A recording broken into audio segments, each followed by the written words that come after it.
जय हिंद साथियों, स्वागत है आप सभी का आपके अपने यूट्यूब चैनल अभ्यास गंगा में। आज के क्लास में हम हिंदी साहित्य के 80 महत्वपूर्ण प्रश्नों को देखेंगे। सभी प्रश्न आपके एग्जाम के लिए महत्वपूर्ण हैं और यह क्लास हिंदी की सभी प्रतियोगी परीक्षाओं के लिए महत्वपूर्ण है। और आज से हम डेली सुबह 10 बजे हिंदी साहित्य के महत्वपूर्ण प्रश्नों को देखेंगे।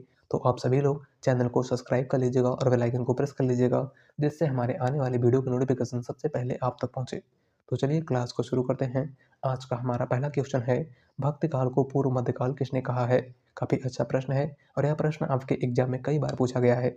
हमारा ऑप्शन है doctor Nagendra, George Grierson, Shyam सुंदर दास या फिर हजारी प्रसाद द्विवेदी। राइट आंसर है ऑप्शन ए, डॉक्टर नगेंद्र। भक्ति काल को पूर्व मध्यकाल किसने कहा था, तो आपको याद रखना है डॉक्टर नगेंद्र ने। बात करें जॉर्ज ग्रियर्सन की, तो भक्ति काल को स्वर्ण काल जॉर्ज ग्रियर्सन ने कहा है। भक्ति काल को स्वर्ण युग श्याम सुंदर दास ने कहा है। और भक्ति काल को लोक जागरण काल तो हजारी प्रसाद द्विवेदी ने कहा है। अगला क्वेश्चन, हिंदी साहित्य का वैज्ञानिक इतिहास के लेखक हैं। हमारा ऑप्शन है हजारी प्रसाद द्विवेदी, डॉक्टर गणपत चंद्र गुप्त, रामचंद्र शुक्ल या फिर doctor Ram Kumar Verma. Right answer है option B, doctor Ganpat Chandragupt. Hindi साहित्य का वैज्ञानिक इतिहास किसकी रचना है, तो डॉक्टर गणपत चंद्रगुप्त की। अगला क्वेश्चन, गोबर प्रेमचंद के किस उपन्यास का पात्र है। Important question. हमारा ऑप्शन है प्रेमाश्रम, गबन, गोदान या फिर निर्मला। राइट आंसर है ऑप्शन सी, गोदान। गोबर मुंशी प्रेमचंद के किस उपन्यास का पात्र है, तो गोदान उपन्यास का। और गोदान उपन्यास 1936 में प्रकाशित मुंशी प्रेमचंद का अंतिम उपन्यास है, आपको याद रखना है। अगला क्वेश्चन, ठलुआ क्लब किसकी रचना है। हमारा ऑप्शन है रामवृक्ष बेनीपुरी, रामधारी सिंह दिनकर, श्रीलाल शुक्ल या फिर बाबू गुलाब राय। राइट आंसर है ऑप्शन डी, बाबू गुलाब राय। ठलुआ क्लब किसकी रचना है, तो बाबू गुलाब राय की। अगला क्वेश्चन, तुलसीदास चंदन घिसै किसकी रचना है। Important question. हमारा ऑप्शन है विद्यानिवास मिश्र, हरिशंकर परसाई, कुबेर नाथ राय या फिर इनमें से कोई नहीं। राइट आंसर है ऑप्शन बी, हरिशंकर परसाई। तुलसीदास चंदन घिसै किसकी रचना है, तो आपको याद रखना है हरिशंकर परसाई की। अगला क्वेश्चन, महाकवि कालिदास किस अलंकार के लिए प्रसिद्ध हैं। हमारा ऑप्शन है उपमा अलंकार, श्लेष अलंकार, रूपक अलंकार या फिर उत्प्रेक्षा अलंकार। राइट आंसर है ऑप्शन ए, उपमा अलंकार। महाकवि कालिदास किस अलंकार के लिए जाने जाते हैं, तो उपमा अलंकार के लिए। अगला क्वेश्चन, हिंदी की कितनी उपभाषाएं हैं। Important question. हमारा ऑप्शन है 2, 3, 4 या फिर 5।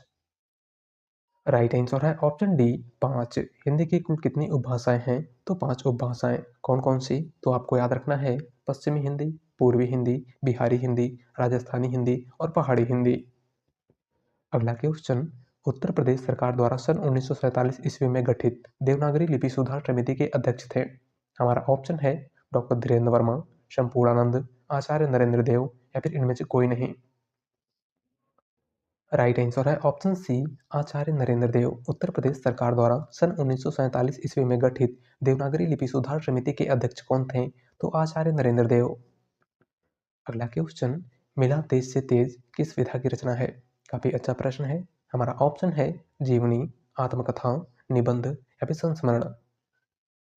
राइट आंसर है ऑप्शन ए, जीवनी। मिला तेज से तेज किस विधा की रचना है, तो यह एक जीवनी है जो सुभद्रा कुमारी चौहान के जीवन पर आधारित है। और इसके लेखक सुभद्रा कुमारी चौहान की पुत्री सुधा चौहान है। कौन है, तो आपको याद रखना है सुधा चौहान।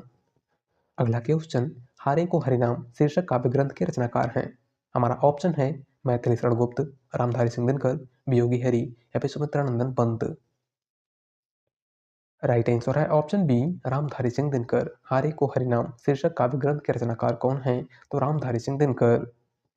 अगला क्वेश्चन, विजयी विश्व तिरंगा प्यारा झंडा ऊंचा रहे हमारा, इस झंडा गीत के रचयिता हैं। Important question. हमारा ऑप्शन है बालकृष्ण शर्मा नवीन, सोहन लाल द्विवेदी, श्यामलाल गुप्त पार्षद या फिर माखन लाल चतुर्वेदी। राइट आंसर है ऑप्शन सी, श्यामलाल गुप्त पार्षद। विजयी विश्व तिरंगा प्यारा झंडा ऊंचा रहे हमारा, इस झंडा गीत के रचयिता कौन है, तो श्यामलाल गुप्त पार्षद। अगला क्वेश्चन, कृष्णार्जुन युद्ध नाटक के रचनाकार हैं। हमारा ऑप्शन है माखन लाल चतुर्वेदी, चंद्रगुप्त, लक्ष्मी नारायण मिश्र या फिर लक्ष्मी नारायण लाल। राइट आंसर है ऑप्शन ए, माखन लाल चतुर्वेदी। कृष्णार्जुन युद्ध किसका नाटक है, तो माखन लाल चतुर्वेदी का। अगला क्वेश्चन, कामायनी में कुल कितने सर्ग हैं। हमारा ऑप्शन है 8, 10, 12 या फिर 15। राइट आंसर है ऑप्शन डी 15। जयशंकर प्रसाद की रचना कामायनी में कुल कितने सर्ग हैं? तो 15 सर्ग। चिंता आशा श्रद्धा, काम वासना लज्जा, कर्म ईर्ष्या ईड़ा, स्वप्न संघर्ष निर्वेद और दर्शन रहस्य आनंद।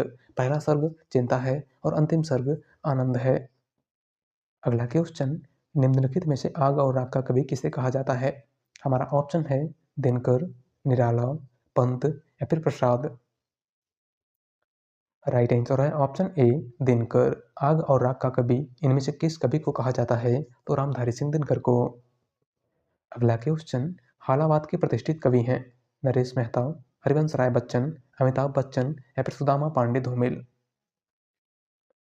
राइट आंसर है ऑप्शन बी हरिवंश राय बच्चन। हालावाद के प्रतिष्ठित कवि या प्रवर्तक कौन थे? तो आपको याद रखना है हरिवंश राय बच्चन। अगला क्वेश्चन, बीती विभावरी जागरी, अंबर पनघट में डुबो रही, तारा घट ऊंचा नागरी। दी गई पंक्ति किस रचनाकार की है? Important question. हमारा ऑप्शन है निराला, पंत, जयशंकर प्रसाद या फिर महादेवी वर्मा। राइट आंसर है ऑप्शन सी जयशंकर प्रसाद। दी गई पंक्ति किसकी है? तो जयशंकर प्रसाद की। अगला क्वेश्चन, अपभ्रंश का भवभूति किसे माना जाता है? हमारा ऑप्शन है शालिभद्र सूरी, पुष्पदंत, स्वयंभू या फिर धनपाल। राइट आंसर है option B Pushpadant.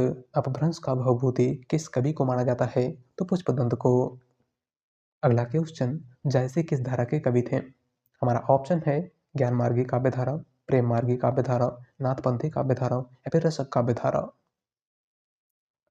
Right answer है ऑप्शन बी प्रेम मार्गी काव्य धारा। मलिक मोहम्मद जायसी किस धारा के कवि थे? तो प्रेम मार्गी काव्य धारा के। अगला क्वेश्चन, आदिकाल को प्रारंभिक काल नाम किसने दिया?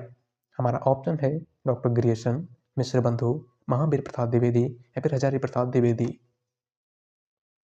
राइट आंसर है ऑप्शन बी मिश्र बंधु। आदिकाल को प्रारंभिक काल किसने कहा था? तो मिश्र बंधुओं ने। बात करें डॉक्टर ग्रियर्सन की, तो आदिकाल को चारण काल जॉर्ज ग्रियर्सन ने कहा है। आदिकाल को विज्ञापन काल महावीर प्रसाद द्विवेदी ने कहा है और आदिकाल को आदिकाल तो हजारी प्रसाद द्विवेदी ने कहा है। अगला क्वेश्चन, स्वयंभू को अपभ्रंश का वाल्मीकि किसने कहा है? हमारा ऑप्शन है रामचंद्र शुक्ल, हजारी प्रसाद द्विवेदी, डॉक्टर नगेंद्र या फिर राहुल सांकृत्यायन। राइट आंसर है ऑप्शन बी हजारी प्रसाद द्विवेदी। स्वयंभू को अपभ्रंश का वाल्मीकि किसने माना है? तो हजारी प्रसाद द्विवेदी ने।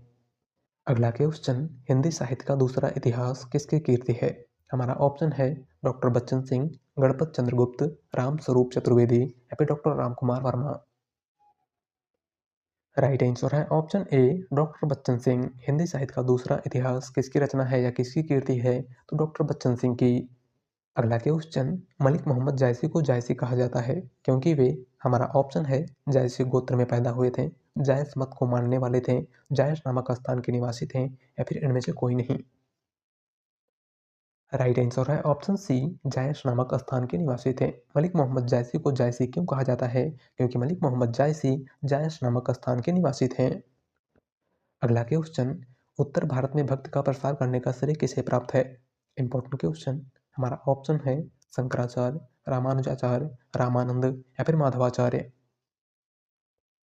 राइट आंसर है ऑप्शन सी रामानंद। उत्तर भारत में भक्त का प्रचार प्रसार करने का श्रेय किसे प्राप्त है? तो रामानंद को। अगला क्वेश्चन, खालिक बारी किसकी रचना है?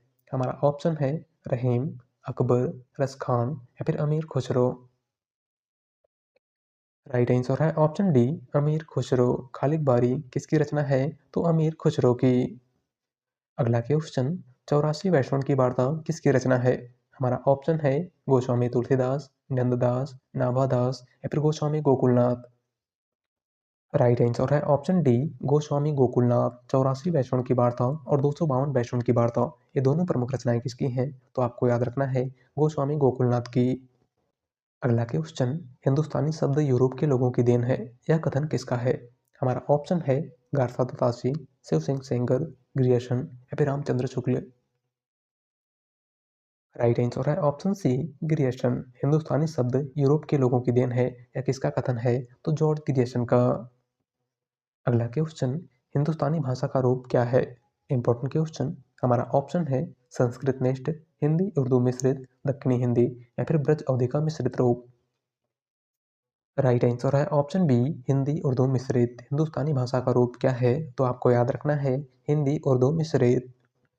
अगला क्वेश्चन, भारतीय भाषाओं को भारतीय संविधान के किस अनुसूची में शामिल किया गया है? हमारा ऑप्शन है अष्टम, सप्तम, नवम या फिर दसम।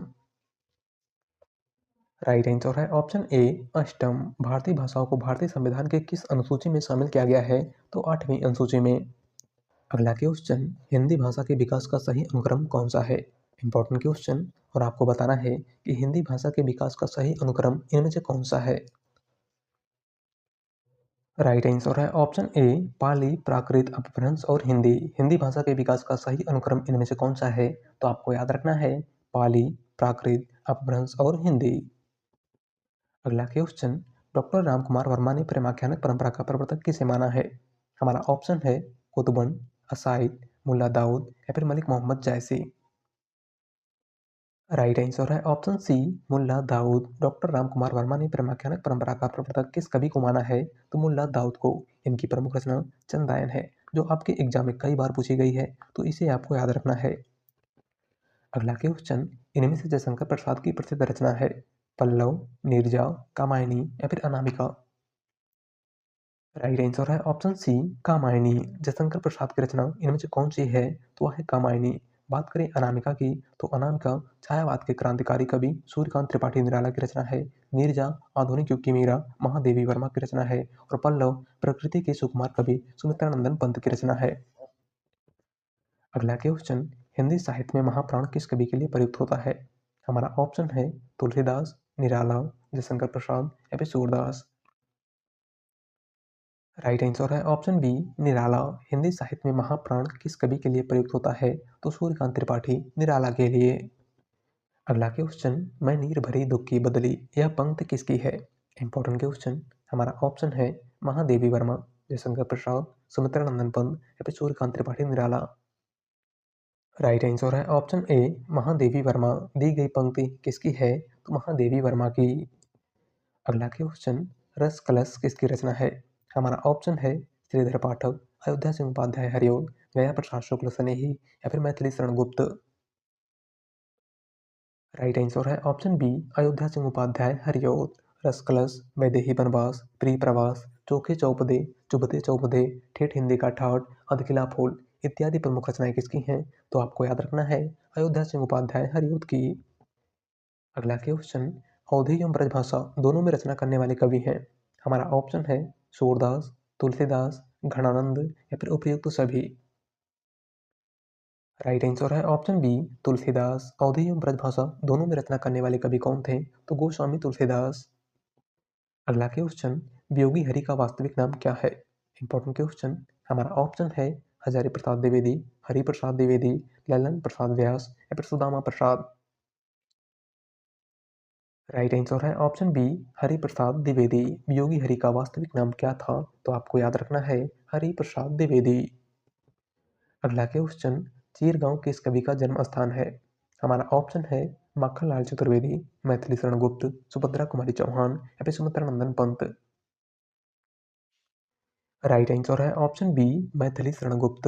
उत्तर प्रदेश के झांसी जिले के चीरगांव में किस कवि का जन्म हुआ था? तो आपको याद रखना है मैथिली शरण गुप्त का। अगला क्वेश्चन, दिवस का अवसान समीप था, गगन था कुछ लोहित हो चला, किस रचनाकार की पंक्ति है?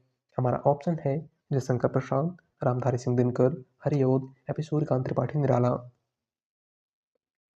राइट आंसर है ऑप्शन सी, हरिओद। दी गई पंक्ति किस कवि की है? तो अयोध्या सिंह उपाध्याय हरिओद की। अगला क्वेश्चन, सत्यार्थ प्रकाश के लेखक का नाम क्या है? हमारा ऑप्शन है दयानंद सरस्वती, स्वामी श्रद्धानंद, स्वामी विवेकानंद या फिर केशव चंद्र सेन। राइट आंसर है ऑप्शन ए, दयानंद सरस्वती। सत्यार्थ प्रकाश किसकी रचना है? तो दयानंद सरस्वती की। अगला क्वेश्चन, तुलसीदास का वह ग्रंथ कौन है जिसमें ज्योतिष का वर्णन किया गया है? हमारा ऑप्शन है दोहावली, गीतावली, रामाज्ञा प्रश्नावली या फिर कवितावली। राइट आंसर है ऑप्शन सी, रामाज्ञा प्रश्नावली। तुलसीदास के किस ग्रंथ में ज्योतिष का वर्णन किया गया है? तो रामाज्ञा प्रश्नावली में। अगला क्वेश्चन, इनमें से भारतेंदु का नाटक नहीं है। हमारा ऑप्शन है भारत दुर्दशा, प्रेम जोगनी, चंद्रावली या फिर राजश्री। राइट आंसर है ऑप्शन डी राजश्री। भारतेंदु हरिश्चंद्र का नाटक इनमें से कौन सा नहीं है? तो वह है राजश्री। और राजश्री जयशंकर प्रसाद का नाटक है। किसका नाटक है? तो जयशंकर प्रसाद का। अगला क्वेश्चन, किस रचना को छंदों का अजायब घर कहा जाता है? Important question. हमारा ऑप्शन है पृथ्वीराज रासो, परमाल रासो, रामचंद्रिका या फिर इनमें से कोई नहीं। राइट आंसर है ऑप्शन सी रामचंद्रिका। किस रचना को छंदों का अजायब घर कहा जाता है? तो केशवदास की प्रमुख रचना रामचंद्रिका को। लेकिन अगर आपसे क्वेश्चन पूछा जाए कि किस रासो ग्रंथ को छंदों का अजायब घर कहा जाता है, तो आपको याद रखना है चंद्रबरदाई की रचना पृथ्वीराज रासो को। अगला क्वेश्चन, तुलसीदास की भक्ति का स्वरूप क्या था? हमारा ऑप्शन है दास्य, साख्य, वात्सल्य या फिर इनमें से कोई नहीं। राइट आंसर है ऑप्शन ए दास्य। तुलसीदास की भक्ति का स्वरूप कैसा था? तो दास्य भाव का। अगला क्वेश्चन, इनमें से कौन सा कवि आदिकाल का नहीं है? हमारा ऑप्शन है चंद्रबरदाई, जगनिक, नाभादास या फिर दलपत विजय। राइट आंसर है ऑप्शन सी नाभादास। इनमें से कौन सा कवि आदिकाल का नहीं है? तो वह है नाभादास। और नाभादास का संबंध भक्तिकाल से है। किससे है? तो भक्तिकाल से। अगला क्वेश्चन, निम्नलिखित में से किस कवि ने सिर्फ अवधी भाषा में ही रचना की है? हमारा ऑप्शन है कबीरदास, जायसी, तुलसीदास या फिर सूरदास। राइट आंसर है ऑप्शन बी जायसी। इनमें से किस कवि ने सिर्फ अवधी भाषा में ही रचनाएं की हैं? तो वह है मलिक मोहम्मद जायसी। इनकी प्रमुख रचना पद्मावत, अखरावट, आखिरी कलाम और कहरनामा है। अगला क्वेश्चन, मलबे का मालिक कहानी के कहानीकार हैं। Important question. हमारा ऑप्शन है राजेंद्र यादव, मोहन राकेश, कमलेश्वर या फिर निर्मल वर्मा। राइट आंसर है ऑप्शन बी मोहन राकेश। मलबे का मालिक कहानी किसकी है? तो मोहन राकेश की। अगला क्वेश्चन, सुरेंद्र वर्मा को साहित्य अकादमी पुरस्कार किस वर्ष प्रदान किया गया था? हमारा ऑप्शन है 1995 ईस्वी में, 1996 ईस्वी में, 1997 ईस्वी में या फिर 1999 ईस्वी में। राइट आंसर है ऑप्शन बी 1996 ईस्वी में। सुरेंद्र वर्मा को साहित्य अकादमी पुरस्कार किस वर्ष प्रदान किया गया था? तो 1996 ईस्वी में। और किस रचना के लिए प्रदान किया गया था? तो आपको याद रखना है मुझे चाँद चाहिए उपन्यास के लिए। अगला क्वेश्चन, चाबुक निबंध संग्रह के रचनाकार हैं। मुंशी प्रेमचंद, जयशंकर प्रसाद, निराला या फिर महादेवी वर्मा। राइट आंसर है ऑप्शन सी निराला। चाबुक निबंध संग्रह किसका है? तो सूर्यकांत त्रिपाठी निराला का। अगला क्वेश्चन, लोग भूल गए हैं पर साहित्य अकादमी पुरस्कार पाने वाले कवि हैं। हमारा ऑप्शन है गिरिजा कुमार माथुर, रघुवीर सहाय, कुंवर नारायण या फिर त्रिलोचन। राइट आंसर है ऑप्शन बी रघुवीर सहाय। लोग भूल गए हैं पर साहित्य अकादमी पुरस्कार पाने वाले कवि कौन थे? तो रघुवीर सहाय। इनको 1984 ईस्वी में लोग भूल गए हैं पर साहित्य अकादमी पुरस्कार प्रदान किया गया था। अगला क्वेश्चन, अमृतलाल नागर के उपन्यास मानस का हंस की कथा वस्तु है। हमारा ऑप्शन है तुलसीदास का मानसिक विकास, लोरिक चंदा की लोक कथा, बुंदेलखंड का सांस्कृतिक जीवन या फिर इनमें से कोई नहीं। राइट आंसर है ऑप्शन ए तुलसीदास का मानसिक विकास। अमृतलाल नागर के उपन्यास मानस का हंस की कथा वस्तु क्या है? तो तुलसीदास का मानसिक विकास। अगला क्वेश्चन, मीराबाई किसकी शिष्या थी? Important question. हमारा ऑप्शन है संत तुकाराम, संत नामदेव, संत रैदास या फिर संत एकनाथ। राइट आंसर है ऑप्शन सी संत रैदास। मीराबाई किसकी शिष्या थी या फिर मीराबाई के गुरु कौन थे? तो आपको याद रखना है संत रैदास। अगला क्वेश्चन, व्योमकेश दरवेश के लेखक कौन हैं? हमारा ऑप्शन है हजारी प्रसाद द्विवेदी, यशपाल, विश्वनाथ त्रिपाठी या फिर फणीश्वर नाथ रेणु। राइट आंसर है ऑप्शन सी विश्वनाथ त्रिपाठी। व्योमकेश दरवेश किसकी रचना है? तो विश्वनाथ त्रिपाठी की। अगला क्वेश्चन, श्यामा स्वप्न के लेखक कौन हैं? हमारा ऑप्शन है किशोरी लाल गोस्वामी, ठाकुर जगमोहन सिंह, गोपाल राम गहमरी या फिर इनमें से कोई नहीं। राइट आंसर है ऑप्शन बी ठाकुर जगमोहन सिंह। श्यामा स्वप्न किसकी रचना है? तो ठाकुर जगमोहन सिंह की। अगला क्वेश्चन, उगते व्यक्ति प्रकरण के लेखक कौन है? हमारा ऑप्शन है पुष्पदंत, रोड़ा कवि, ज्योतिषवर ठाकुर या फिर दामोदर शर्मा। राइट आंसर है ऑप्शन डी दामोदर शर्मा। उगते व्यक्ति प्रकरण किसकी रचना है? तो दामोदर शर्मा की। अगला क्वेश्चन, सजन सकारे जाएंगे नैन मरेंगे रोए उगती है अमीर खुसरो की, कबीरदास की, दादू दयाल की या फिर रहीम की। राइट आंसर है ऑप्शन ए अमीर खुसरो की। सजन सकारे जाएंगे नैन मरेंगे रोए, यह किसकी पंक्ति है? तो अमीर खुसरो की। अगला क्वेश्चन, मेरे राम का मुकुट भीग रहा है, किसकी रचना है? हमारा ऑप्शन है विद्यानिवास मिश्र, विष्णुकांत शास्त्री, कुबेर नाथ राय या फिर गुलाब राय। राइट आंसर है ऑप्शन ए विद्यानिवास मिश्र। मेरे राम का मुकुट भीग रहा है किसकी रचना है? तो विद्यानिवास मिश्र की। अगला क्वेश्चन, अमृतलाल नागर के जीवनी पर उपन्यास कंजन नयन में किसके जीवन का चित्रण किया गया है? हमारा ऑप्शन है सूरदास, तुलसीदास, रैदास या फिर मीराबाई। राइट आंसर है ऑप्शन ए सूरदास। अमृतलाल नागर की जीवनी पर उपन्यास खंजन नयन में किसके जीवन का चित्रण किया गया है? तो सूरदास का। अगला क्वेश्चन, निम्नलिखित में से कौन सा ग्रंथ मतिराम का नहीं है? हमारा ऑप्शन है रसराज, रसविलास, ललित ललाम या फिर छंदसार। राइट आंसर है ऑप्शन बी रसविलास। मतिराम की रचना इनमें से कौन सी नहीं है? तो है रसविलास। और रसविलास चिंतामणि और देव दोनों की रचना है, आपको याद रखना है। अगला क्वेश्चन, निम्नलिखित में से कौन सा खंड काव्य राम नरेश त्रिपाठी का नहीं है? हमारा ऑप्शन है मिलन, पथिक, स्वप्न या फिर प्रेम पथिक। राइट आंसर है ऑप्शन डी प्रेम पथिक। इनमें से कौन सी रचना राम नरेश त्रिपाठी की नहीं है? तो वह है प्रेम पथिक। और प्रेम पथिक जयशंकर प्रसाद की रचना है। किसकी रचना है? तो आपको याद रखना है जयशंकर प्रसाद की। अगला क्वेश्चन, निसहाय हिंदू उपन्यास के लेखक हैं? हमारा ऑप्शन है लाला श्रीनिवास दास, राधा कृष्ण दास, बालकृष्ण भट्ट या फिर राधा शरण गोस्वामी। राइट आंसर है ऑप्शन बी राधा कृष्ण दास। निसहाय हिंदू किसका उपन्यास है? तो राधा कृष्ण दास का। अगला क्वेश्चन, निम्नलिखित में से रीत मुक्त कवि नहीं है? हमारा ऑप्शन है बोधा, ठाकुर, पद्माकर या फिर आलम। राइट आंसर है ऑप्शन सी पद्माकर। इनमें से कौन सा कवि रीतिमुक्त काव्यधारा का नहीं है? तो वह है पद्माकर। और पद्माकर रीतिबद्ध काव्यधारा के कवि हैं, आपको याद रखना है। अगला क्वेश्चन, अष्टछाप की स्थापना किसने की थी? हमारा ऑप्शन है विठलनाथ, वल्लभाचार्य, सूरदास या फिर रामानंद। राइट आंसर है ऑप्शन ए विठलनाथ। अष्टचाप की स्थापना किसने की थी? तो गोस्वामी विठलनाथ ने। अगला क्वेश्चन, शिखर से सागर तक किस रचनाकार की जीवनी है? हमारा ऑप्शन है निराला, मुक्तिबोध, अग्नि या फिर धर्मवीर भारती। राइट आंसर है ऑप्शन सी अग्नि। शिखर से सागर तक किस रचनाकार के जीवन पर आधारित जीवनी है? तो सच्चिदानंद हीरानंद वात्स्यायन अग्नि के। और शिखर से सागर तक राम कमल राय की रचना है। किसकी रचना है? तो आपको याद रखना है राम कमल राय की। अगला क्वेश्चन, खड़ी बोली के लिए सुनीति कुमार चटर्जी ने किस शब्द का प्रयोग किया है? हमारा ऑप्शन है कौरवी, वर्नाकुलर हिंदुस्तानी, जनपदी हिंदुस्तानी या फिर इनमें से कोई नहीं। राइट आंसर है ऑप्शन सी जनपदी हिंदुस्तानी। खड़ी बोली के लिए सुनीति कुमार चटर्जी ने किस शब्द का प्रयोग किया था? तो जनपदी हिंदुस्तानी का।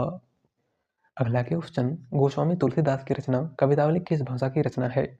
हमारा ऑप्शन है अवधी, ब्रजभाषा, मैथिली या फिर बुंदेली। राइट आंसर है ऑप्शन बी ब्रजभाषा। गोस्वामी तुलसीदास की रचना कवितावली किस भाषा में लिखी गई है? तो ब्रजभाषा में। अगला क्वेश्चन, आवारा मसीहा रचना किसके जीवन पर आधारित है? Important question. हमारा ऑप्शन है बंकिम चंद्र, प्रेमचंद, रविन्द्रनाथ टैगोर या फिर शरत चंद्र। राइट आंसर है ऑप्शन डी शरत चंद्र। आवारा मसीहा रचना किसके जीवन पर आधारित है? तो शरत चंद्र के जीवन पर। और आवारा मसीहा रचना के लेखक विष्णु प्रभाकर हैं। कौन है? तो आपको याद रखना है विष्णु प्रभाकर। अगला क्वेश्चन, पहले मैं सन्नाटा बुनता हूँ किसकी रचना है? हमारा ऑप्शन है अज्ञे, नागार्जुन, डॉक्टर रामकुमार वर्मा या फिर शमशेर बहादुर सिंह। राइट आंसर है ऑप्शन ए अज्ञे। पहले मैं सन्नाटा बुनता हूँ किसकी रचना है? तो अज्ञे की। अगला क्वेश्चन, संविधान की 8वीं अनुसूची में कौन सी भाषा शामिल नहीं है? हमारा ऑप्शन है बोडो, मैथिली, भोजपुरी या फिर डोगरी। राइट आंसर है ऑप्शन सी भोजपुरी। संविधान की 8वीं अनुसूची में किस भाषा को अभी तक शामिल नहीं किया गया है? तो भोजपुरी को। और संविधान की 8वीं अनुसूची में कुल 22 भाषाएं शामिल हैं, आपको याद रखना है। अगला क्वेश्चन, चितवन की छां निबंध संग्रह के रचयिता कौन है? हमारा ऑप्शन है बालकृष्ण भट्ट, हरिशंकर परसाई, विद्यानिवास मिश्र या फिर आचार्य प्रसाद द्विवेदी। राइट आंसर है ऑप्शन सी विद्यानिवास मिश्र। चितवन की छांव निबंध संग्रह के रचयिता कौन है? तो विद्यानिवास मिश्र। अगला क्वेश्चन, मतवाला के संपादक कौन थे? हमारा ऑप्शन है भारतेंदु हरिश्चंद्र, धर्मवीर भारती, निराला या फिर प्रेमगढ़। राइट आंसर है ऑप्शन सी निराला। मतवाला पत्रिका के संपादक कौन थे? तो सूर्यकांत त्रिपाठी निराला। अगला क्वेश्चन, निम्नलिखित में से कौन सी भारूपी परिवार की भाषा नहीं है? हमारा ऑप्शन है मराठी, गुजराती, मलयालम या फिर हिंदी। राइट आंसर है ऑप्शन सी मलयालम। भारूपी परिवार की भाषा इनमें से कौन सी नहीं है? तो है मलयालम, और मलयालम द्रविड़ परिवार की भाषा है, आपको याद रखना है। अगला क्वेश्चन, रासो शब्द की उत्पत्ति रसायन से किसने मानी है? हमारा ऑप्शन है गार्सा दत्तासी, पंडित हरप्रसाद शास्त्री, रामचंद्र शुक्ल या फिर इनमें से कोई नहीं। राइट आंसर है ऑप्शन सी रामचंद्र शुक्ल। रासो शब्द की उत्पत्ति रसायन से किसने मानी है? तो आचार्य रामचंद्र शुक्ल ने। अगला क्वेश्चन, काशी में हम प्रकट भये रामानंद चेताए किसकी पंक्ति है? हमारा ऑप्शन है कबीरदास, तुलसीदास, सूरदास या फिर रैदास। राइट आंसर है ऑप्शन ए कबीरदास। दी गई पंक्ति किस कवि की है? तो कबीरदास की। अगला क्वेश्चन, चीड़ों पर चांदनी के लेखक हैं? हमारा ऑप्शन है निर्मल वर्मा, कृष्णा सोपती, रामदरस मिश्र या फिर हंसराज रहबर। राइट आंसर है ऑप्शन ए निर्मल वर्मा। चीड़ों पर चांदनी किसकी रचना है? तो निर्मल वर्मा की। अगला क्वेश्चन, ऋणजल धनजल रिपोर्टाज के लेखक हैं? हमारा ऑप्शन है मोहन राकेश, फणीश्वरनाथ रेणु, शरद जोशी या फिर हिमांशु जोशी। राइट आंसर है option B Phanishwarnath Renu. Rinjal Dhanjal reportage किसका है? तो फणीश्वरनाथ रेणु का। अगला क्वेश्चन, लक्ष्मीपुरा रिपोर्टाज के लेखक हैं? हमारा ऑप्शन है रांगे राघव, डॉक्टर नगेंद्र, शिवदान सिंह चौहान या फिर इनमें से कोई नहीं। राइट आंसर है option C Shivdan Singh Chauhan. Laxmipura reportage के लेखक कौन है? तो शिवदान सिंह चौहान। और लक्ष्मीपुरा 1938 में प्रकाशित हिंदी का पहला रिपोर्टाज है जिसके लेखक शिवदान सिंह चौहान हैं। अगला क्वेश्चन, भारत भारती पुरस्कार दिया जाता है। इंपॉर्टेंट क्वेश्चन, हमारा ऑप्शन है बिरला फाउंडेशन द्वारा, साहित्य अकादमी द्वारा, ज्ञानपीठ द्वारा या फिर उत्तर प्रदेश हिंदी संस्थान द्वारा। राइट आंसर है ऑप्शन डी उत्तर प्रदेश हिंदी संस्थान द्वारा। भारत भारती पुरस्कार किस संस्था द्वारा प्रदान किया जाता है? तो उत्तर प्रदेश हिंदी संस्थान द्वारा। और सबसे पहले भारत भारती पुरस्कार 1982 में महादेवी वर्मा को दिया गया था। किसको दिया गया था? तो आपको याद रखना है महादेवी वर्मा को। अगला क्वेश्चन, ज्ञानपीठ पुरस्कार पाने वाले पहले हिंदी कवि कौन है? हमारा ऑप्शन है जयशंकर कुरूप, सुमित्रा नंदन पंत, रामधारी सिंह दिनकर या फिर महादेवी वर्मा। बात करें ज्ञानपीठ पुरस्कार पाने वाले पहले व्यक्ति की, तो वे थे जी शंकर कुरूप। इनको 1965 में मलयालम भाषा के लिए ज्ञानपीठ पुरस्कार प्रदान किया गया था। लेकिन आपसे पूछा गया है कि ज्ञानपीठ पुरस्कार पाने वाले पहले हिंदी कवि कौन हैं? तो वे हैं सुमित्रा नंदन पंत। इनको 1968 में चिदम्बरा के लिए ज्ञानपीठ पुरस्कार प्रदान किया गया था। यानी हिंदी साहित्य का पहला ज्ञानपीठ पुरस्कार सुमित्रा नंदन पंत को उनकी रचना चिदम्बरा के लिए दिया गया। बात करें रामधारी सिंह दिनकर की, तो रामधारी सिंह दिनकर को उर्वशी के लिए 1972 में ज्ञानपीठ पुरस्कार प्रदान किया गया। और महादेवी वर्मा को 1982 में यामा के लिए ज्ञानपीठ पुरस्कार प्रदान किया गया। अगला क्वेश्चन, सरस्वती सम्मान किस संस्था द्वारा दिया जाता है? हमारा ऑप्शन है के बिरला फाउंडेशन, साहित्य अकादमी, ज्ञानपीठ या फिर उत्तर प्रदेश सरकार द्वारा। राइट आंसर है ऑप्शन ए के बिरला फाउंडेशन। सरस्वती सम्मान किस संस्था द्वारा प्रदान किया जाता है? तो के बिरला फाउंडेशन द्वारा। और सबसे पहले सरस्वती सम्मान हरिवंश राय बच्चन को उनकी आत्मकथा के लिए दिया गया था। किसको दिया गया था? तो आपको याद रखना है हरिवंश राय बच्चन को। अगला क्वेश्चन और आज का लास्ट क्वेश्चन, निम्न में से कौन सी कीर्ति सन 1963 में साहित्य अकादमी पुरस्कार विजेता अमृत राय की है? हमारा ऑप्शन है निराला की साहित्य साधना, कलम का सिपाही, कलम का मजदूर या फिर इनमें से कोई नहीं। राइट आंसर है ऑप्शन बी कलम का सिपाही। अमृत राय की रचना इनमें से कौन सी है? तो वह है कलम का सिपाही। बात करें निराला की साहित्य साधना की, तो निराला की साहित्य साधना रामविलास शर्मा की रचना है। और कलम का मजदूर मदन गोपाल की रचना है। तो आज की क्लास में बस इतना ही। और आप लोग बताइएगा कि आपने 80 में से कितने क्वेश्चन सही किए। और वीडियो पसंद आई हो तो वीडियो को लाइक कर दीजिएगा। चैनल पर नए हैं तो चैनल को सब्सक्राइब कर लीजिएगा। मिलते हैं एक नई वीडियो के साथ। धन्यवाद।